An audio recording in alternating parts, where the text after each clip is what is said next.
இன்று நான் சொல்லப்போகும் கதை விவாகரத்து பற்றியது மட்டுமல்ல, மனக்காயத்திலிருந்து எப்படி மீண்டு வருவது என்பதையும் பற்றியது. இது யாருடைய வாழ்க்கையையும் அல்லது எந்த நாட்டின் கலாச்சாரத்தையும் விமர்சிப்பதற்கான கதை அல்ல. ஒவ்வொருவரின் வாழ்க்கை சூழலும் கலாச்சாரமும் வேறுபடும். இந்த கதையின் நோக்கம் கடந்த காலத்தை விட்டுவிட்டு முன்னேற வேண்டும் என்ற வாழ்க்கை பாடத்தை பகிர்வதுதான். இது என் கற்பனை கதை. இதிலிருந்து நாம் எடுத்துக்கொள்ள வேண்டியது வாழ்க்கை பாடம் மட்டுமே.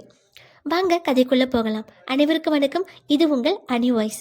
நந்தினி நடுத்தர குடும்பத்தில் பிறந்த ஒரு சாதாரண பெண். திருமணம் என்றால் ஆயுள் முழுவதும் ஒரே மனிதனுடன் வாழ வேண்டும் என்பதைத்தான் சிறு வயதிலிருந்தே நம்பி வளர்ந்தவள். கணவனை தனது உலகம் என்று நினைத்து தன் கனவுகளையும் ஆசைகளையும் கூட ஒதுக்கி வைத்து குடும்பத்திற்காக வாழ்ந்தாள்.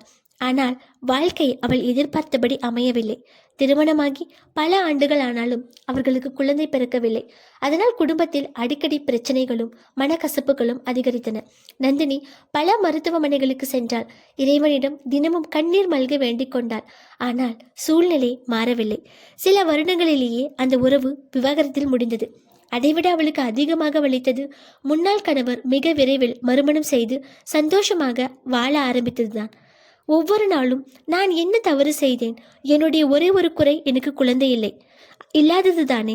நான் கொடுத்த அன்பு எல்லாம் போதவில்லையா என்ற கேள்விகள் தினமும் அவளை வாட்டின. அந்த கேள்வி நந்தினியின் இதயத்தை முற்றிலும் உடைத்தது. அதிலும் வேதனையானது, சுற்றி இருந்த சிலர் ஆறுதல் கூறுவதற்கு பதிலாக நீ குழந்தை பெற்றிருந்தால் இந்த நிலை வந்திருக்காது. இன்னும் சிலர் கணவரை நீ சரியாக பார்த்து கொள்ளவில்லை, அதனால்தான் அவர் உன்னை விட்டு போனார் என்று குற்றம் சாட்டினார்கள். அந்த வார்த்தைகள் அவளுடைய உடைந்த இதயத்தை இன்னும் அதிகமாக காயப்படுத்தின.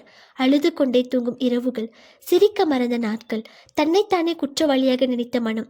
இறுதியில் வாழ்க்கையை புதிதாக தொடங்கவும் இந்த வழியில் இருந்து தப்பிக்கவும் வேலைக்காக அமெரிக்க செல்ல முடிவு செய்தாள். ஆனால் அந்த பயணம் அவளுடைய வாழ்க்கையை முற்றிலும் மாற்றப் போகிறது என்பதை அவள் அப்போது அறிந்திருக்கவில்லை. அமெரிக்கா சென்ற பிறகும் அவர் எப்படி இவ்வளவு சந்தோஷமாக இருக்கிறார்?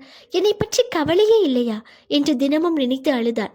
அமெரிக்காவில் வேலை செய்யும் இடத்தில் நந்தினிக்கு எமிலி என்ற ஒரு நல்ல தோழி கிடைத்தாள். ஒரு நாள் அந்த தோழி ஒரு உணவகத்திற்கு அழைத்து சென்றாள். அங்கே எதிர்பாராத விதமாக எமிலி அவருடைய முன்னாள் கணவரை சந்தித்தார். அவரும் அவரது புதிய மனைவியும் இருந்தார்கள். முன்னாள் கணவர் மரியாதையாக வந்து, ஹாய் எமிலி, எப்படி இருக்கிறீர்கள் என்று கேட்டார். அந்த பெண்ணும் நன்றாக இருக்கிறேன் என்று புன்னகையுடன் பேசினார். சில நிமிடங்கள் பேசிவிட்டு அவர்கள் சென்று விட்டார்கள். அதை பார்த்த நந்தினி ஆச்சரியப்பட்டார். நந்தினி தனது தோழியிடம் கேட்டார், உன்னால் எப்படி முடிகிறது? உன் முன்னாள் கணவர் வேறு ஒருவரை திருமணம் செய்திருந்தாலும் அவருடன் அவரது மனைவியுடனும் இவ்வளவு இயல்பாக பேசுகிறாய். உனக்கு வலிக்கவில்லையா? பழைய நினைவுகள் வரவில்லையா? எமிலி மெதுவாக சிரித்தாள்.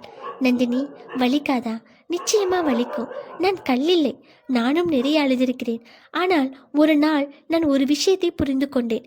என் வாழ்க்கையில் முடிந்த ஒரு அத்தியாயத்தை தினமும் மீண்டும் மீண்டும் படித்து கொண்டே இருந்தால் புதிய அத்தியாயத்தை ஒருபோதும் தொடங்க முடியாது.